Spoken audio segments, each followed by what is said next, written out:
Et puis la crise politique belge, toujours au cœur de l'actualité ce jeudi. Hier soir, en commission parlementaire, MR, CDNV, OpenVLD, Ecolo-Groen et SPA ont formé une majorité alternative en soutien au pacte migratoire. Aujourd'hui, Michel Gueyer, même endroit, même sujet, mais des enjeux différents, voire plus importants encore pour cette nouvelle séance plénière.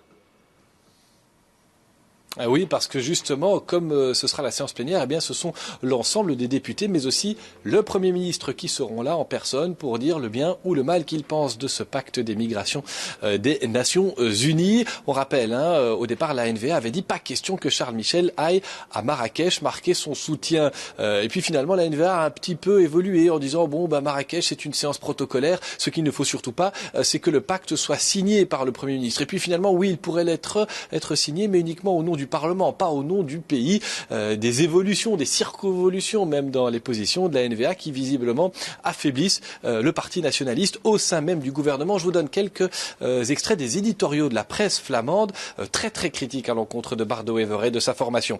Le Laatste Nieuws qui dit que la NVA n'est plus que l'ombre d'elle-même aujourd'hui. Het Nieuwsblad qui dit que la NVA fait clairement le choix des électeurs de l'extrême droite. Ou bien encore le Morgen qui dit que la NVA est visiblement prête à livrer bataille sur base de mensonges et de contre-vérités. Theo Franken a encore répété aujourd'hui qu'il ne fallait pas que le gouvernement signe ce pacte d'immigration, mais quand on lui a demandé si cela valait la peine de faire tomber le gouvernement là-dessus, il était beaucoup moins clair. Visiblement, à la NVA, on est en pleine crise, et vous savez, les séances plénières quand un parti est en crise, ça n'est jamais très calme. Rendez-vous cet après-midi à 14 h avec le Premier ministre qui répondra aux interpellations des députés. Comme chaque jeudi, l'actualité d'aujourd'hui est très chaude au Parlement.